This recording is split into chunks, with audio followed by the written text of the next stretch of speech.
Vos saúdo com a graça e a paz do Senhor Jesus. Vamos abrir a palavra do Senhor no Evangelho segundo escreveu João. Evangelho segundo escreveu o apóstolo João, capítulo 10. Hoje nós vamos concluir o capítulo 10.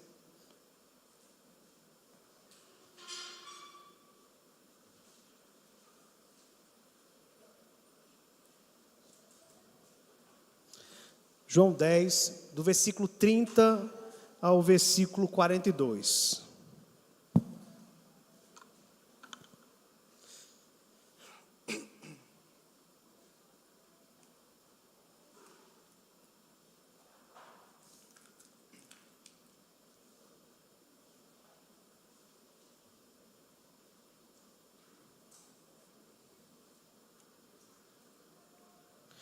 Diz assim, meus irmãos, a santa palavra do nosso Deus. Eu e o Pai somos um. Novamente pegaram os judeus em pedras para lhe atirar. Disse-lhe Jesus: tenho-vos mostrado muitas obras boas da parte do Pai. Por qual delas me apedrejais? Responderam-lhe os judeus: não é por obra boa que te apedrejamos, e sim por causa da blasfêmia, pois sendo tu homem, te fazes Deus a ti mesmo. Replicou-lhes Jesus: não está escrito na vossa lei, eu disse, sois deuses? Se ele chamou deuses aqueles a quem foi dirigida a palavra de Deus, e a Escritura não pode falhar, então daquele a quem o Pai santificou e enviou ao mundo, dizeis, tu blasfemas, porque declarei, sou filho de Deus? Se não faço as obras de meu Pai, não me acrediteis, mas se faço e não me credes, crede nas obras, para que possais saber e compreender que o Pai está em mim e eu estou no Pai. Nesse ponto, procuravam outra vez prendê-lo, mas ele se livrou das suas mãos. Novamente se retirou para além do Jordão, para o lugar onde João Batista, no princípio. Novamente se retirou para além do Jordão, para o lugar onde João batizava no princípio, e ali permaneceu. E iam muitos ter com ele, e diziam, realmente João não fez nenhum sinal, porém tudo quanto disse a respeito deste era verdade, e muitos ali creram nele. Senhor, fala conosco nessa noite, Pai. Estamos à tua dependência, precisamos do teu auxílio para a compreensão da pregação da tua palavra. Nos ajude e me use nessa noite, em nome de Jesus. Amém. Queridos irmãos, imaginem um homem que, caminhando em um vale escuro, encontra um diamante brilhando ao chão. Para quem não entende o valor de uma joia, aquilo pode parecer uma pedra qualquer, algo sem relevância, mas para o joalheiro, que entende sua raridade, que entende a sua beleza, aquele diamante é inestimável. Assim nós podemos dizer que é a realidade de Cristo diante do mundo.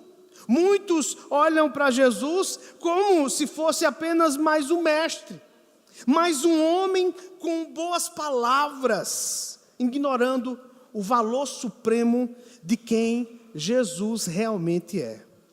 Mas aqueles que foram iluminados pelo Espírito Santo, Jesus é a joia mais preciosa do universo.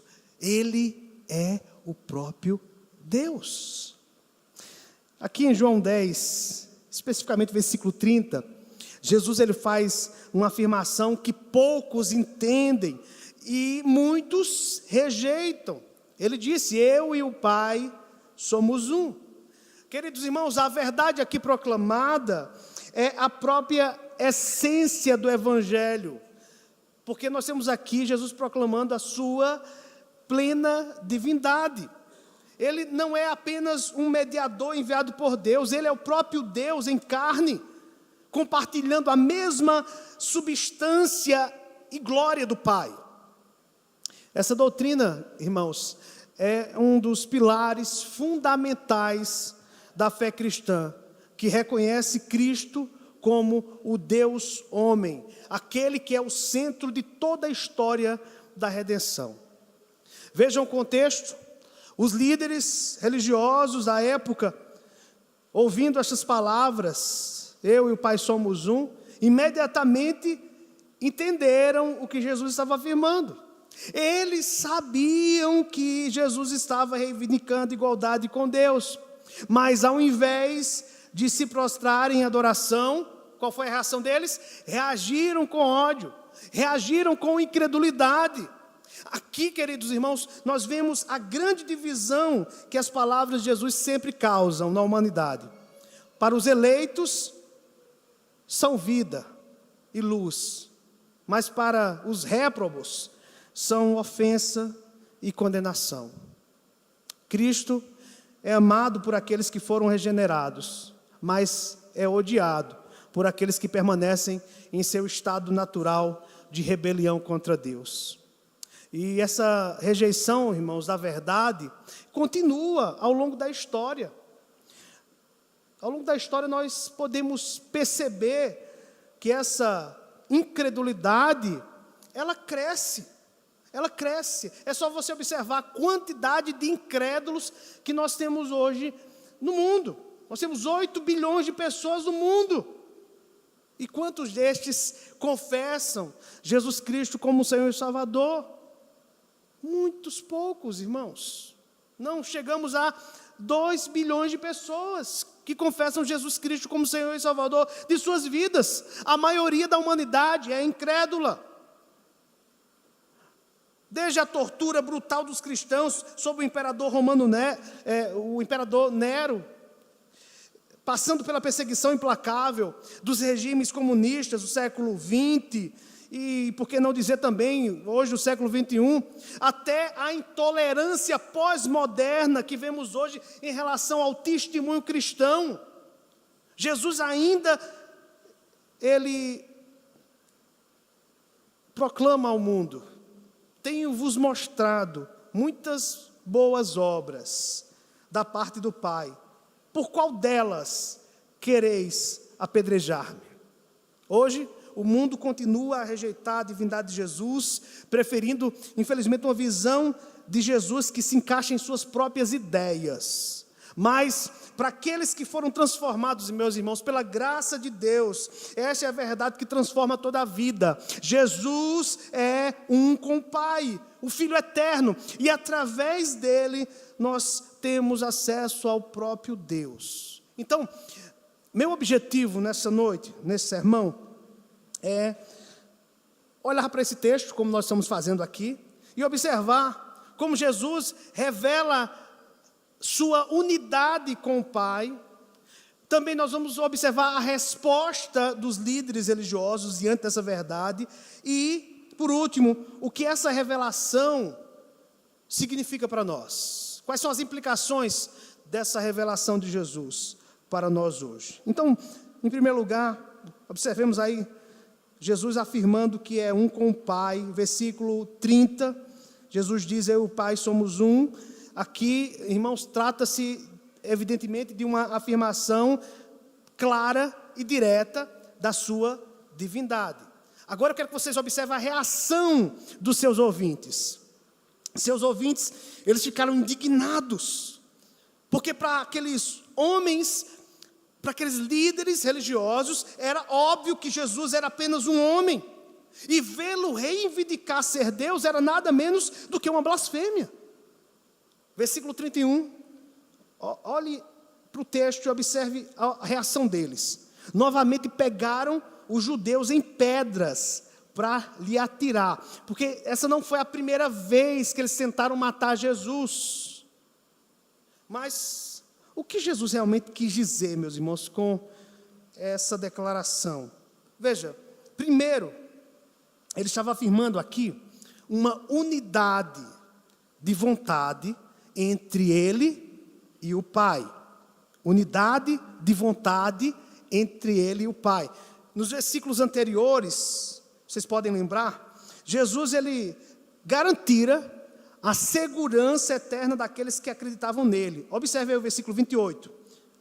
Ele disse assim: eu lhes dou a vida eterna, jamais perecerão e ninguém as arrebatará das minhas mãos. Para reforçar ainda mais essa certeza, ele acrescentou no versículo 29, aquilo que meu Pai me deu é maior do que tudo, e da mão do Pai ninguém pode arrebatar. Com essa imagem de proteção em mente, Jesus então declara: eu e o Pai somos um. A vontade de Jesus e a vontade do Pai estão unidas com o objetivo de proteger todas as suas ovelhas. Unidade de vontade. No entanto, eu quero que você observe que essa unidade não se limita apenas à vontade. Jesus também se refere à unidade de obras. Ele realiza as obras do Pai. Versículo 36, Jesus diz que ele mesmo foi consagrado e enviado ao mundo para cumprir as obras do Pai. Agora, se você retornar para o capítulo 5, versículo 36, Jesus fala sobre as obras que o Pai lhe confiou para realizar. E em João 14:10, Jesus afirma: o Pai que está em mim é quem realiza as suas obras. Portanto, a unidade entre Jesus e o Pai não é apenas de propósito, mas também de ação. Tudo que Jesus faz reflete o trabalho de Deus, o Pai, culminando em sua maior obra, morrer na cruz pelos pecados dos eleitos. Jesus, irmãos, também afirma uma unidade de essência com o Pai. Ele diz: eu e o Pai somos um. Veja, essa essência, meus irmãos, não é uma mera concordância de objetivos. Ele esclarece no versículo 38, ele diz assim: o Pai está em mim e eu estou no Pai. Irmãos, Jesus não está falando apenas de como Deus, o Pai, habita a vida de um crente por meio do Espírito Santo. Quer dizer, não somente o Pai, a Trindade habita no crente por meio do Espírito Santo. Mas veja, Jesus está afirmando que ele e o Pai compartilham a mesma natureza divina. Em termos teológicos, isso significa que o Filho é da mesma substância que o Pai, e que ambos são iguais em poder e glória. Isso, irmãos, nos conduz ao mistério da Trindade, que afirma que há um só Deus em 3 pessoas: Pai, Filho e Espírito Santo. Quando dizemos um só Deus, queremos dizer que não existe 3 deuses distintos, mas uma única divindade compartilhada por 3 pessoas. É interessante o verbo que Jesus usa aqui. O verbo somos, ele está no plural, enfatizando o quê? A distinção de pessoas entre o Pai e o Filho. É também interessante notar que ao afirmar eu e o Pai somos um, Jesus ele não usou aqui o gênero masculino, porque se ele tivesse usado o gênero masculino nessa frase, isso indicaria que ele e o Pai seriam uma única pessoa. E nós não cremos nisso, que Jesus e o Pai é uma única pessoa. São pessoas distintas, mas Jesus ele usa aqui o gênero neutro. Eu e o Pai somos um, referindo-se aqui à sua unidade de substância e não de pessoa. Jesus e o Pai são um em essência, em substância, em glória, em poder. Essa interpretação, irmãos, fica ainda mais evidente pela reação daqueles que estavam ouvindo Jesus. Se Jesus estivesse apenas afirmando que sua vontade estava em harmonia com a vontade de Deus o Pai, ou que suas obras eram feitas em nome do Pai, os judeus poderiam discordar, mas não o acusariam ali de blasfêmia. A acusação deles é clara. Eles entenderam o que Jesus estava dizendo. Sendo tu homem, te fazes Deus a ti mesmo. Versículo 33. Jesus não corrige essa compreensão dos seus adversários, porque eles estavam corretos na sua interpretação daquilo que Jesus estava afirmando. Meus irmãos, aqueles que dizem que Jesus nunca reivindicou sua divindade, eles precisam considerar este encontro, onde Jesus não apenas reafirma, mas Jesus ele está defendendo a sua identidade divina. E aqui, em segundo lugar, há pelo menos 4 implicações importantes na afirmação de Jesus de que ele é um com o Pai. Eu quero que você preste bem atenção nessas implicações. A primeira implicação é que conhecemos a Deus através de Jesus, já que Ele é Deus. Mais tarde, vocês vão observar, em João 14:9, que Jesus diria assim a Filipe: Filipe, quem me vê a mim, vê o Pai. Então nós podemos dizer que a sua revelação não é meramente feita por palavras. Muitos homens falaram sobre Deus, muitos homens disseram coisas nobres, verdadeiras, abençoadas a respeito de Deus. Irmãos, falar de Deus por meio de palavras, falar de Deus por meio de ensinamentos, por meio de preceitos é uma coisa. Mostrar quem Deus é através das ações e da própria vida é outra completamente diferente. O que o ser humano pode fazer tem suas limitações, mas revelar Deus em forma humana é algo que só Jesus pode fazer. Ao interagir com Jesus, seus seguidores, eles podiam perceber as qualidades divinas que ele demonstrava no seu trato com as pessoas, no seu amor, na sua compaixão, na sua justiça, as verdades que saíam da sua boca. Tudo isso refletia que Jesus, ele era um com o Pai, que ele era Deus. Portanto, se nós queremos conhecer a Deus, basta contemplar a pessoa e a obra de Jesus, conforme está registrada aqui nas Escrituras. Temos uma segunda implicação. A segunda implicação é que, como Jesus é Deus, os crentes eles podem ter a certeza plena de que os seus pecados foram perdoados por meio de sua morte na cruz. Algumas pessoas criticam a doutrina cristã da expiação, alegando que nenhum homem pode morrer pelos pecados de outro. Isso é verdade. Eu não posso morrer pelos seus pecados. Você não pode morrer pelos meus pecados. Exceto Jesus. Jesus não era apenas homem. Ele também era Deus. Ele era o eterno Filho de Deus. Seu sangue, então, é de valor infinito. E esse sangue de valor infinito foi derramado para pagar a penalidade por cada um dos nossos pecados, por cada uma das nossas iniquidades, por cada um dos nossos delitos. Essa é a segunda implicação.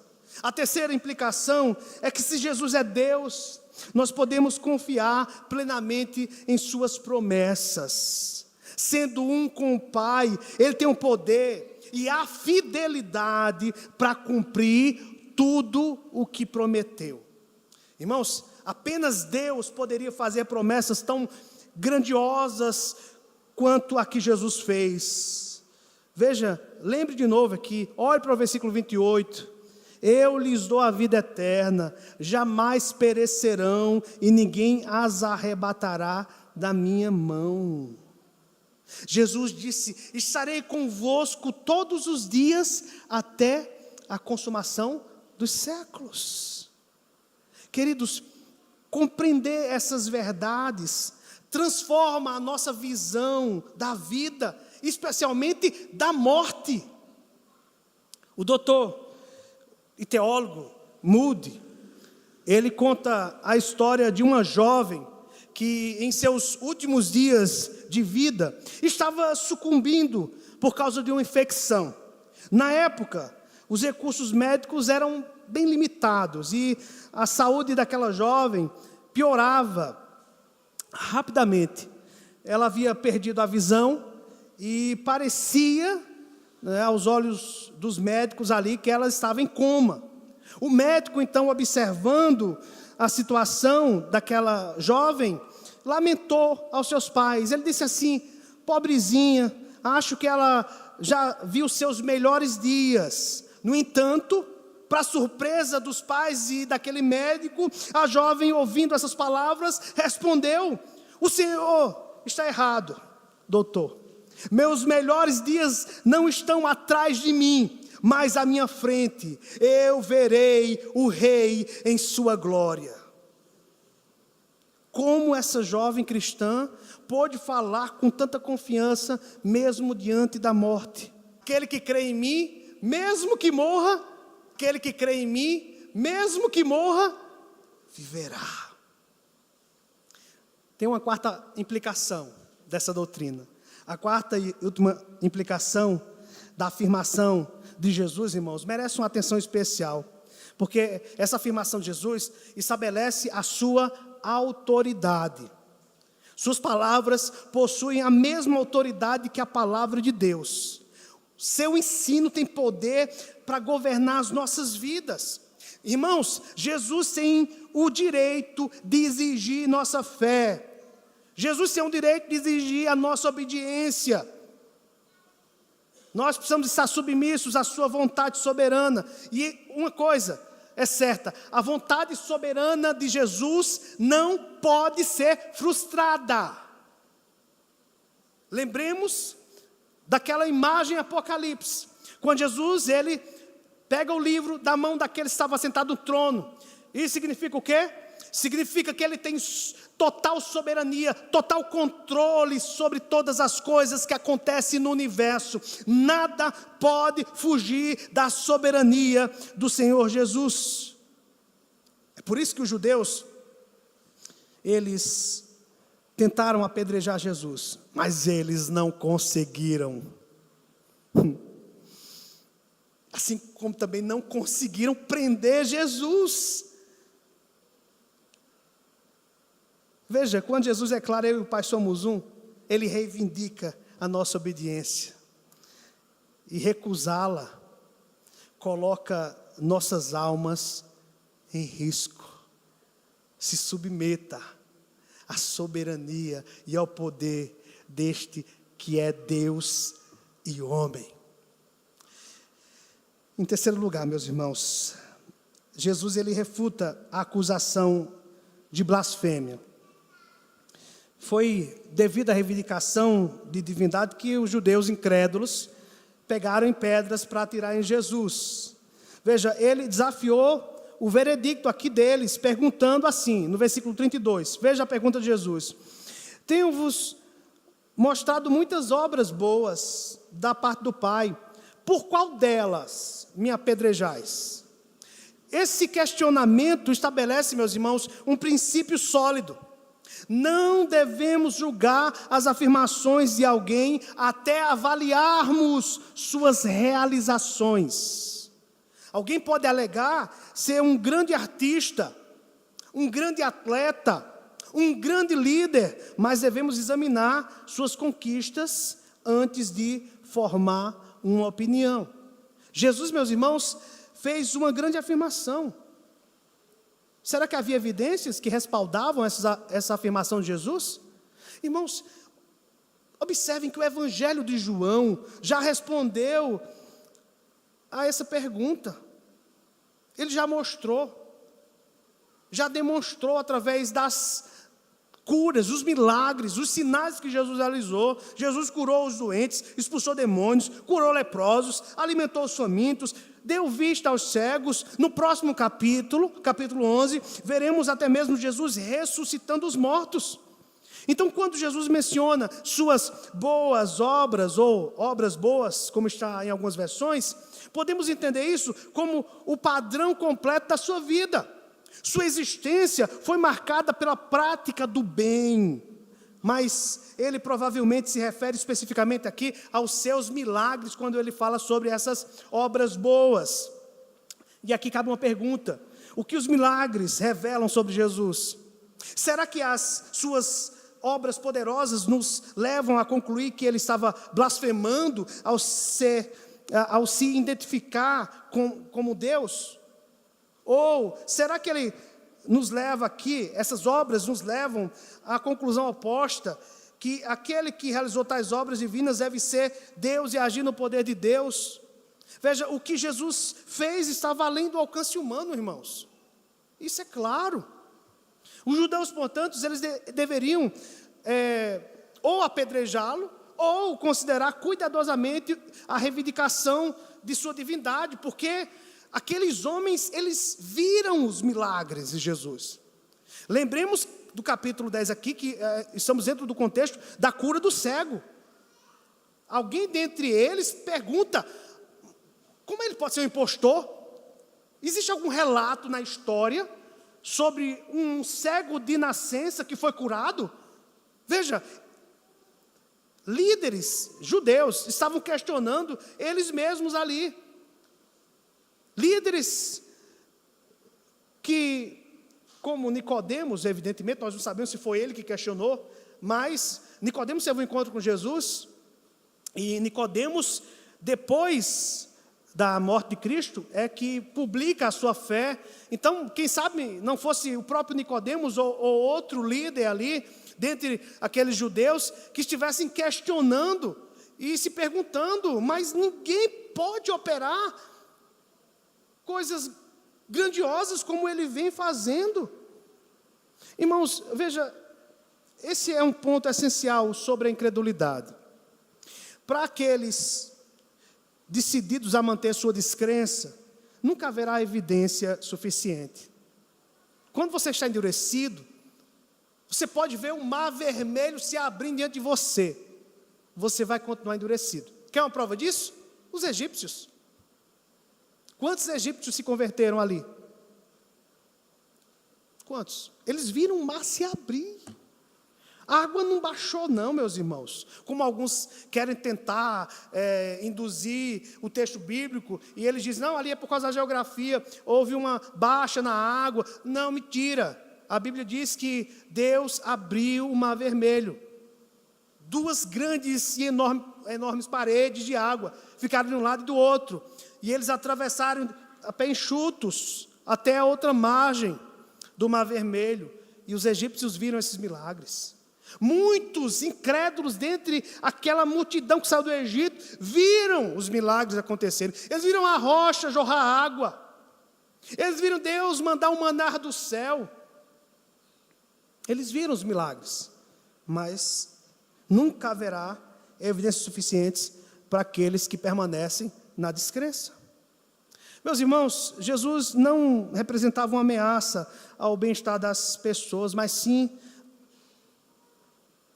uma ameaça à agenda egoísta desses homens incrédulos. Ele andava, como diz Lucas em Atos, andava fazendo bem e vivia em amor constante, meus irmãos.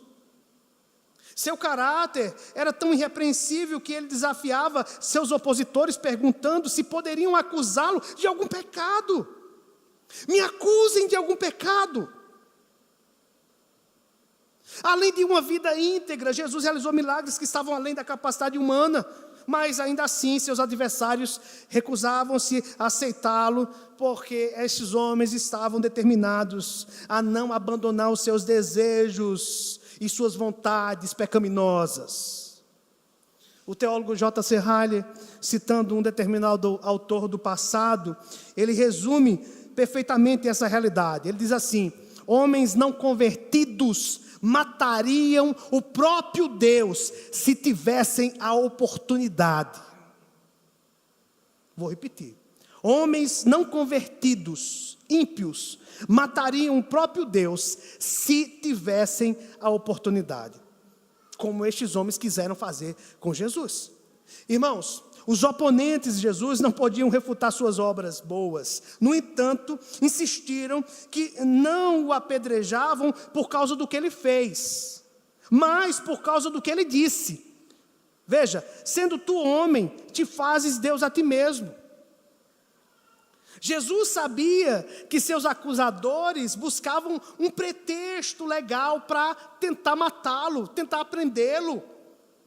E aqui, observem, eu quero que vocês prestem atenção, porque esse é um texto que algumas pessoas têm dificuldade de interpretar ele. E há uma dificuldade, mas veja, entendamos o contexto. Seguindo aqui a abordagem rabínica comum no debate, veja de onde Jesus ele argumentou com eles. Veja a argumentação de Jesus. Jesus disse assim para eles: não está escrito na vossa lei, eu disse, sois deuses? Se ele chamou, no caso Deus, se Deus chamou eles de deuses, aqueles a quem foi dirigida a palavra de Deus, e a Escritura não pode falhar, então, daquele a quem o Pai santificou, no caso Jesus, e enviou ao mundo, dizeis, tu blasfemas. Por que declarei, sou filho de Deus? Os judeus, eles fundamentavam sua acusação em Levítico 24:16. Quem tomasse o nome de Deus em vão, deveria ser apedrejado. E aqui eles entendem que a interpretação da lei deve ser cumprida nos seus detalhes. Jesus, na mente deles, era um homem comum e estava afirmando algo que ele não poderia estar afirmando naquele momento, porque seria uma blasfêmia, alguém se autodenominar igual a Deus.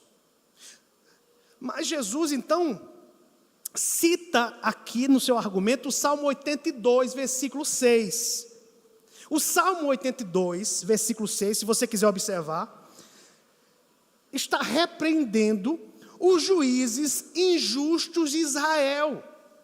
Está lá assim: eu disse, sois deuses, sois todos filhos do Altíssimo. Alguns, como os mormons, pegam esse texto aqui e distorcem essa passagem para argumentar que todos os crentes se tornarão deuses. Mas é claro que essa interpretação está equivocada. O que é que o Salmo está dizendo? Na verdade, veja, o Salmo ele reconhece que os juízes do antigo Israel, eles governavam com a autoridade de Deus. Então, atuando como pessoas que possuíam a palavra de Deus, eles foram chamados de deuses, porque estavam exercendo um papel sagrado. Eles estavam representando a justiça divina. Então, o objetivo do Salmo não é enaltecer esses governantes, mas o Salmo está advertindo esses juízes corruptos, porque eles eram injustos. Veja o Salmo, os dois versículos juntos, 6 e 7, Salmo 82, 6 e 7. Eu disse, sois deuses, sois todos filhos do Altíssimo. Todavia, como homens morrereis, e como qualquer dos príncipes haveis de sucumbir. Então Deus está repreendendo a atitude desses juízes que não se autodenominavam, não é? Mas exerciam uma justiça que fora delegada a eles de maneira equivocada, de maneira errada. Eles foram colocados no poder, porém, eles agiam de maneira corrupta, e eles prestariam conta do que eles faziam. Então, por causa do que eles exerciam, por causa da função deles, eles eram chamados de deuses.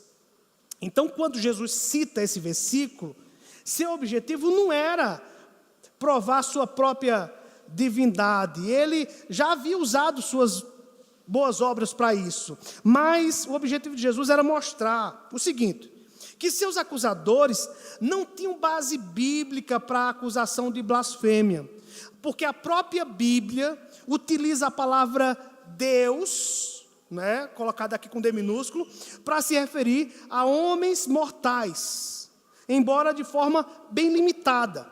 Portanto, não seria blasfemo que Jesus, o Filho consagrado e enviado por Deus o Pai ao mundo, fosse chamado assim. Se juízes pecadores puderam ser chamados na Bíblia de deuses, quanto mais Jesus, que demonstrou, diferentemente daqueles juízes, uma perfeita justiça. Mas também, irmãos, devemos entender o seguinte: além disso, é provável que Jesus tenha tido um duplo propósito ao citar o Salmo 82. Que propósito seria esse? Condenar os líderes religiosos injustos que se colocavam como deuses. Assim como aqueles juízes corruptos do Antigo Testamento, os fariseus, eles se colocavam no lugar de Deus. Exatamente, veja, o que os seus opositores estavam fazendo. Irmãos, é importante notar a elevada visão aqui também que Jesus tinha das Escrituras, porque ao mesmo tempo que Jesus, ele deseja fazer uma crítica aos seus opositores, que se achavam deuses, não é?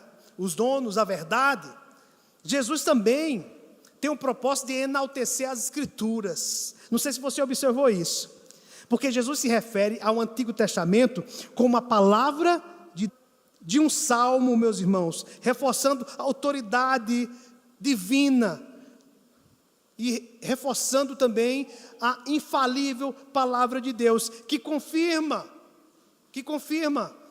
que Jesus de fato é o Messias prometido de Israel. Além disso, irmãos, observamos como Jesus ele foi firme ao confrontar esses líderes. Eu tenho certeza que, no caso de algumas pessoas, eles ficariam trêmulos diante daqueles espectadores que estavam irados. Provavelmente havia uma reforma no templo, porque aqueles estavam no templo e nasquelas pilastras chamadas o Pórtico de Salomão, e eles encontraram pedras, buscaram pedras, e eles iriam arremessar contra Jesus. Mas Jesus se mantém firme. Jesus está tranquilo. Jesus não está tremendo. Irmãos, Jesus ele é compassivo. Jesus, como o bom pastor, como Deus, ele sabia, melhor dizendo, o que estava fazendo. E como nós precisamos seguir o exemplo de Jesus, o exemplo de sermos compassivos, de desviar o nosso furor. Mas Jesus não deixou de confrontar a falsidade daqueles que estavam se desviando da verdade. Jesus foi firme, Jesus foi inabalável no seu confronto contra aqueles falsos mestres. Jesus conclui dizendo que se seus acusadores realmente entendessem as Escrituras, eles acreditariam nele. Veja aí o versículo 37 e 38. Ele diz: se não faço as obras de meu Pai, não me acrediteis. Mas se faço e não me credes, crede nas obras, para que possais saber e compreender que o Pai está em mim e eu estou no Pai. Em outras palavras, as obras de Jesus, que só poderiam ser realizadas por Deus, deveriam ter levado seus acusadores a refletirem sobre suas afirmações, mas eles não fizeram isso. Eles não fizeram isso. Agora, meus irmãos, uma pergunta importante aqui. E quanto àqueles que ainda não creem em Jesus? Eu pergunto para aqueles que ainda não creem, quem mais poderia transformar água em vinho? Quem mais poderia curar os enfermos com uma só palavra? Quem mais poderia alimentar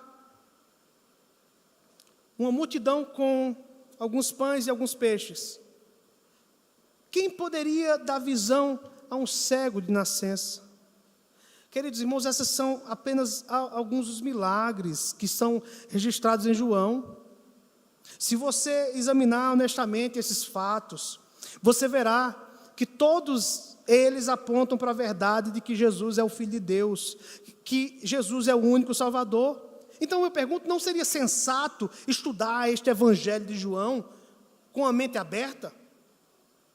Jesus ele promete que por meio dessa busca sincera, você que ainda não crê, encontrará entendimento. De fato, pelo poder de sua palavra, ele abre os olhos dos cegos para que vejam nele o Salvador do mundo. Nós cremos nisso, meus irmãos. As obras de Jesus não param por aí. No capítulo seguinte, ele realizou um dos seus maiores milagres. Ele ressuscitou Lázaro. E esse milagre foi testemunhado por muitos. Os fariseus estavam lá. Mas eu quero dizer para vocês que a obra mais gloriosa, mais grandiosa que Jesus realizou foi sua morte na cruz. Esse, meus irmãos, foi o maior sinal. Onde na cruz Jesus pagou pelos pecados de todos aqueles que Deus, o Pai, escolheu antes da fundação do mundo. Esse, irmãos, foi o maior sinal.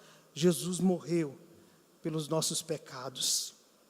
O Evangelho de Mateus, que relata a sua morte, diz que quando ele morreu, a terra tremeu, as rochas se partiram e a escuridão cobriu a terra.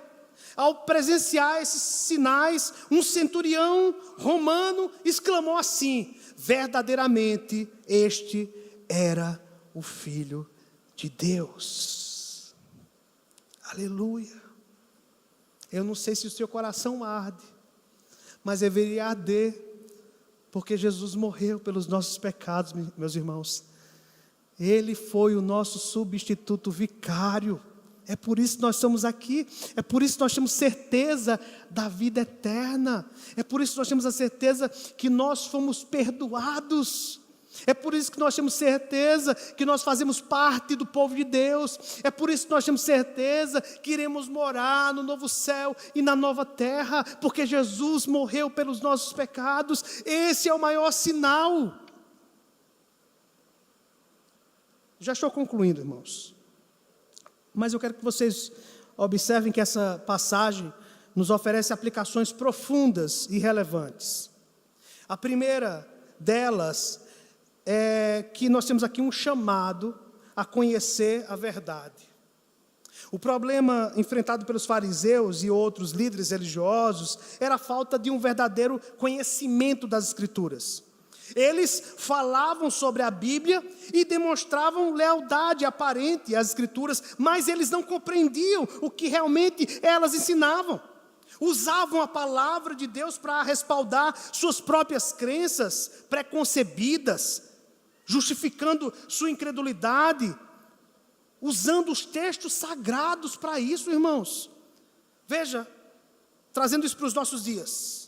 Essa situação é um reflexo, meus irmãos, de uma realidade preocupante hoje. Muitos cristãos professos não conhecem suas Bíblias. Sim. Carregam debaixo do braço, ou carregam no smartphone, não é? Tem lá na sua estante, na prateleira da sua casa, mas não a conhece. Embora possuam várias versões da Bíblia, mas não refletem sobre seus ensinos, não se aprofundam nos seus ensinos. Por exemplo, veja, muitos se referem a versículos populares, e isso é comum no meio evangélico. Lembra de Filipenses 4,13? Você sabe de qual é salteado. Vamos lá, o que é que diz Filipenses 4,13? Tudo posso. Muitos sem entender o contexto em que Paulo fez essa afirmação sobre o contentamento, não é, em todas as circunstâncias, eles usam esse versículo aqui para falar sobre muitas coisas. Você pode conquistar a sua casa nova, porque tudo você pode daquele que te fortalece. Você pode conquistar o seu carro 0 quilômetro, porque Jesus disse, né? Paulo disse, tudo posso naquele que me fortalece. Você pode tudo. Não. O tudo ali não tem nada a ver com isso. O tudo ali está relacionado ao contentamento cristão.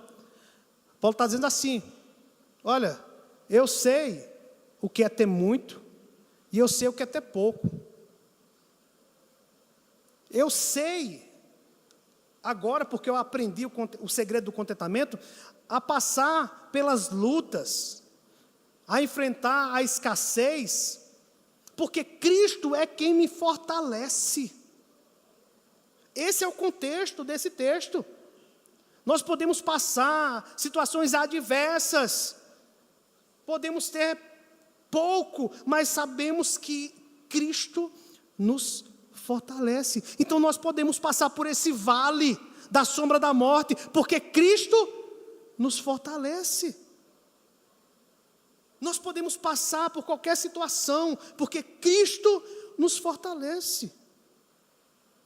Então muitos que se dizem ser cristãos, não têm clareza sobre as razões bíblicas para suas crenças, o que leva muitos a crerem em falsidades.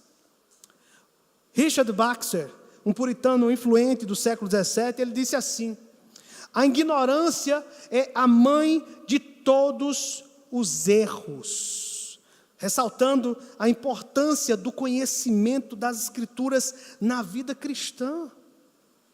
Irmãos, hoje muitos frequentadores de igrejas não toleram o ensino bíblico sólido. Para eles, a Bíblia muitas vezes é vista apenas como uma ferramenta para resolver problemas imediatos. Eles não têm interesse genuíno nas verdades sobre Deus, nas verdades bíblicas sobre o homem, sobre a salvação. Eles querem usar a Bíblia para coisas fúteis do dia a dia, mas não querem se comprometer com essa verdade, não querem se aprofundar. Irmãos, eu quero dizer para vocês, que mesmo estando numa igreja presbiteriana, numa igreja reformada, há pessoas assim, irmãos, que vivem na superficialidade doutrinária, teológica. A relevância da Bíblia, irmãos, não está em sua utilidade para o nosso estilo de vida, mas em ser a própria palavra de Deus. Jesus, ele diz lá em Mateus 7, 24 a 27, falando sobre aquele homem sábio que construiu sua casa sobre a rocha, simbolizando a importância de conhecer a palavra e aplicar a palavra à sua vida. Isso é compromisso, irmãos. Se você não conhecer, você não pode se comprometer. Sem um compromisso genuíno com a verdade, os cristãos não conseguirão resistir à correnteza do mundo. Não conseguirão contribuir para a salvação dos perdidos. Só para envergonhar, infelizmente. Muitos crentes só envergonham o Evangelho. John Owen, outro puritano do século XVII, ele enfatizou: a verdadeira religião é um conhecimento vivo e prático de Deus e de Jesus Cristo. Vou repetir. A verdadeira religião é um conhecimento vivo entre as palavras de Jesus e suas obras. Entre as palavras de Jesus e suas obras, nos ensinam, meus irmãos, que as pessoas julgarão a veracidade da nossa fé pela vida que nós levamos. Jesus desafiou seus acusadores a fazê-lo. E nós, irmãos, será que podemos fazer o mesmo? Será? Você pode desafiar as pessoas? Encontre em mim algum erro. E aí? Será que as pessoas vão encontrar? Irmãos, nossas vidas mostram evidências do Espírito de Cristo? Se a resposta for não, se a presença de Jesus em nós for escassa, nossas palavras provavelmente não terão muito impacto no mundo. Thomas Watson, ele disse assim: uma vida sem santidade não é vida, mas morte. Isso, irmãos, nos leva a refletir sobre a importância de um testemunho coerente. Por exemplo, se afirmamos ser cristãos, mas a nossa conduta diária não reflete amor, não reflete compaixão, não reflete honestidade, como podemos esperar que outros vejam em nós a luz de Cristo? Como? Se você não ama, se você não tem compaixão, se você não é honesto, como é que as pessoas vão enxergar Cristo em você? Em Gálatas capítulo 5, verso 22 a 23, Paulo nos lembra que os frutos do Espírito são amor, alegria, paz, paciência, bondade, fidelidade, mansidão e domínio próprio. Quando esses frutos, ou fruto do Espírito, são visíveis em nossas vidas, testemunhamos, irmãos, o caráter de Cristo de forma poderosa. De forma poderosa. E por último, a última aplicação, nós somos chamados aqui a dar um testemunho verbal de Cristo e do seu Evangelho. Precisamos conhecer a verdade, viver a verdade, e em seguida proclamar a verdade. Isso, irmãos, é evidente nos versículos finais deste capítulo 10. Observe aí os versículos 40 a 42. Diz assim: novamente se retirou para além do Jordão, para o lugar onde João Batista no princípio, para o lugar onde João batizava no princípio, e ali permaneceu. E iam muitos ter com ele e diziam: realmente João não fez nenhum sinal, porém tudo quanto disse a respeito deste era verdade, e muitos ali creram nele. Essas palavras, irmãos, são encorajadoras, especialmente quando consideramos que o que precedeu essa passagem foi muito desanimador, porque, lembremos, não é, do episódio, os judeus queriam matar Jesus. Nós vemos, irmãos, em tempos de profunda incredulidade, essa é a verdade. A cada dia somos cercados por ceticismo, apatia, pela rejeição do Evangelho, o que nos leva muitas vezes a questionar. Eu sei que muitas pessoas já passaram por isso. Nos perguntamos muitas vezes, diante desse ceticismo, dessa incredulidade, diante da rejeição do Evangelho: será que realmente alguém vai crer hoje nas boas novas? Será? Se até mesmo Jesus, que falou com autoridade inquestionável e realizou obras poderosas, foi rejeitado pelos religiosos no seu tempo, qual é a nossa esperança de sucesso ao proclamarmos o Evangelho em um mundo tão endurecido? Irmãos, a resposta a essa pergunta ou dúvida está no próprio exemplo de Cristo. Ele foi rejeitado no templo, não por falta de clareza, não por falta de poder em suas palavras, mas pelo orgulho, pela dureza do coração daqueles homens que estavam ali ouvindo a ele. No entanto, essa rejeição não o fez parar. Jesus, ele se retirou para o lugar onde João Batista havia pregado, e muitos creram nele ali. Esse detalhe aqui, muitas vezes passa desapercebido. Esse detalhe é uma fonte de grande encorajamento para o nosso testemunho. Porque, veja, a história nos mostra que mesmo quando o Evangelho é rejeitado em um lugar, ele ainda encontra corações receptivos em outros. A verdade, irmãos, a mensagem de Cristo permanece poderosa, permanece eficaz, independentemente do cenário ou da resistência que nós viemos enfrentar. Portanto, nós não devemos desanimar ao ver a rejeição em alguns lugares. Eu posso dizer para vocês que há corações preparados pelo Espírito Santo, como aqueles no lugar onde João Batista havia pregado, prontos para crer, prontos para abraçar a verdade. Isso nos lembra, meus irmãos, que o Evangelho nunca é pregado em vão. Onde há rejeição, também pode haver fé, pode haver transformação. João Batista, ele não realizava milagres. Sua única missão, veja só, era viver de forma santa e falar sobre Jesus. Assim, todos nós somos chamados a viver, meus irmãos. Não precisamos realizar feitos extraordinários, basta que compartilhemos a mensagem de Jesus e, como João Batista, alertemos as pessoas sobre o julgamento de Deus. em relação aos seus pecados. Isso, irmãos, nos lembra do papel fundamental que temos como portadores da mensagem do Evangelho. 1 Pedro 3,15 diz que nós devemos estar preparados, prontos a dar razão da esperança que há em nós, com mansidão e com temor. Veja, tudo que João Batista fez foi mostrar às pessoas a necessidade que elas tinham de Jesus. João Batista, ele direcionava as pessoas para Cristo. Ele dizia que eu diminua e que ele cresça. Eis aí o Cordeiro de Deus que tira o pecado do mundo. E ao ouvirem sobre Jesus, as pessoas foram vê-lo por si mesmas. E quando encontraram Jesus, elas reconheceram as palavras de João. Veja o versículo 41 que diz: João não fez nenhum sinal, mas tudo o que João disse a respeito deste homem era verdade.